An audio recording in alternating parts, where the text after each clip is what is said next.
We're going to feature a testimony by a man of God named Mickey Robinson.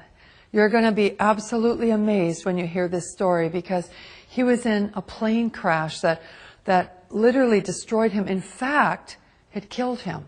And yet he's alive to tell the tale. Hold on to your seats right now and listen to this amazing, outstanding testimony of the goodness of God. I'd never met anybody who ever told me about anything personally knowing God or anything supernatural other than historically what I knew from stories from the Bible. Never met one person who told me they had a real relationship with Jesus. Never knew about the need to really come into a relationship with the Lord through Jesus. And I was busy getting it on. But, you know, there's not enough excitement in the world to ever satisfy. You always got to have more. And I like stuff that was edgy, you know, skiing, and I always liked aviation stuff. And so I started taking flying lessons. Then I thought it'd be more fun jumping out of airplanes. So I became a sport parachutist, and that really got me. I mean, I became obsessed with skydiving. It really consumed my life. My existence revolved around that 30 to 60 seconds in free fall and that 5-minute parachute ride. Then I had to do it again. It's like a drug, you know. It's it's almost good. Like an addiction. Oh, totally. And then all of a sudden, one night, all that was going to change. Shortly after takeoff, I don't really recall much because I was kind of dozing off, sitting next to the pilot, or actually sitting on the floor next to the pilot where we moved the seats in this new aircraft. And I was awakened by a sound unfamiliar to me. It was the sound of the motor going completely silent. Uh-oh. And the pilot turned to me and he slapped me. He says, "That's it, we're going down." So we just pitched forward and we plummeted straight down at over 100 miles an hour. And what was seen out of the cockpit, and this was told to me, I don't recall this, but we were going straight to the ground and we're headed right towards a gigantic oak tree. We did hit that tree going, like I said, over 100 miles an hour, and my face stopped my body going 100 miles an hour. So then the airplane cartwheeled on its wings and slammed into the ground. If you see pictures of the aircraft, it doesn't look like anybody could survive this. So there was obviously injury and confusion, and the two students got pushed out the doorway and by one of my friends who was a very experienced jumper. And the fourth man out saw me moving, and the pilot assumed we were leaving too. And just as he was going out, the plane went up in flames. And as he was running away, he heard screaming and realized I was trapped inside along with the pilot. And this brave man who was my friend and went back in the plane and saw me trying to escape where the wing had been torn loose from the airplane. But I was stuck, and something on my equipment or my clothing was caught, and I was soaked with fuel, and it was on fire from head to toe. Wow. And just like you see in movies, a person whose whole body was engulfed in flames. And this is where God did the first miracle. This man grabbed a hold of my parachute harness and with his bare hands tore that loose. It's 2,000 pounds tensile strength in each one of those straps. Wow. Pulled so hard he pulled his thumbs out of his sockets. Dragged me away from the plane and slapped the fire out. It kept reigniting, and then he tried to go back for the pilot, and he couldn't. He was burned alive. Well, they rushed me off to the hospital. Obviously, it was horrible, and they rushed me off to the hospital and saw that I had sustained very serious injuries. I had a brain injury. I had burns over a large portion of my body. I had to find out my eye was blind, my right eye was blind, and, you know, tremendous cuts, and, you know, this shock of, you know, that crash. They told my family I was going to die. They told my sister to come that day because I was not going to be there in the afternoon. I had an experience I had never heard about. Never heard anything like this. As I was laying there in that condition, just racked with pain and discomfort in every way possible, suddenly my inner man, the real me, my spirit, sat up out of my body, and I could feel my legs go through the springs of the bed. Wow. And my spirit came out of my body as if you would take a glove off your hand. And instantly, I was in the spiritual world. Instantaneously, I knew this was the real world. And this man that I was seeing was the real me. Now, when that happened, were you aware of any pain still? Or no, I was totally completely separated from the pain and the carcass. Completely, no. And I didn't even remember turning around and looking. I mean, I was transferred immediately into a spiritual dimension. And everything about the spirit world is more real than this world.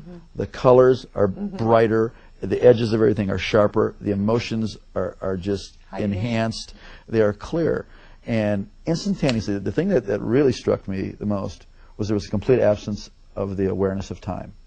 Everything in this world is relative to time. You know, you got up this morning, you'll go to bed at night. Something is old, something is new, it will get old. Something is born, it will die. Everything in this plane, in the physical plane, in the natural plane, is relative to time.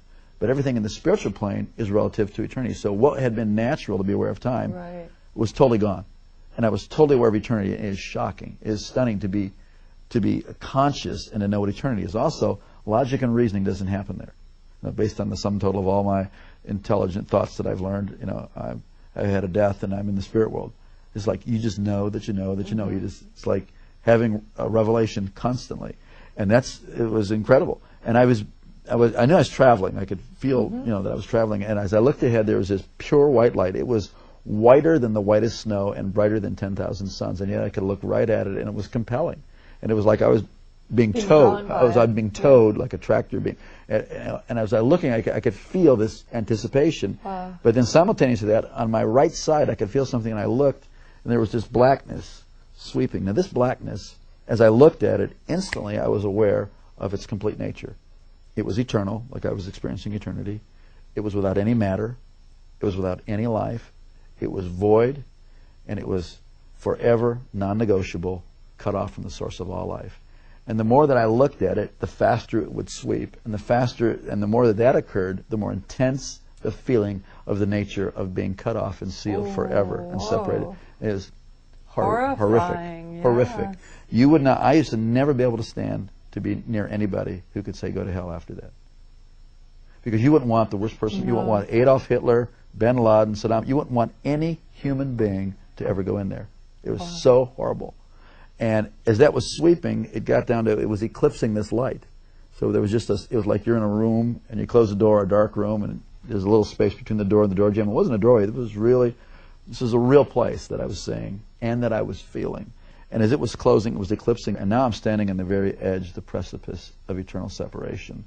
And I scream out of my spirit, I'm sorry, I want to live. Give me another chance. And just before that was to close, I was standing in the presence of Almighty God. Whoa. And instantly I knew I would never die for eternity. And that's mercy. It's unbelievable. Wow. And instantly I knew that this being who was off on this side of me, who I didn't see, but I was standing in this river of golden radiation. It looked like a moving river of golden light. And this river went that way, it went that way, it was underneath me, it was going right through me. And this river was alive. I don't know how to describe it, except that this called the river of life. This river was alive, and it's going right through me, and I'm more alive than anybody can imagine. I mean, this is the height of the experience of life. It filled up with life, and somehow I knew this being was going to take care of me for eternity. I didn't see the New Jerusalem. I didn't see any angels in heaven. I didn't see any people who had gone before me.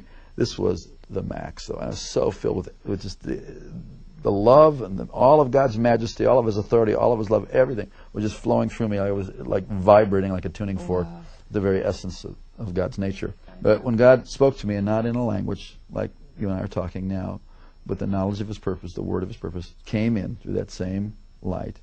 And I was taken back to the same way I was like being reeled in like a kite, and I went down through space and time, this dimension.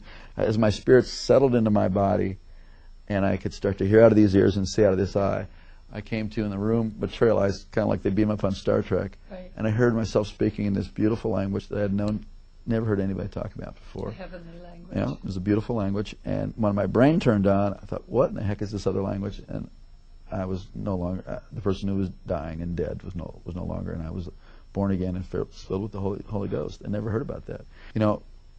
For years I wondered, what was that blackness, and why did it sweep down to where it was just a sliver, like about a half-inch of white light?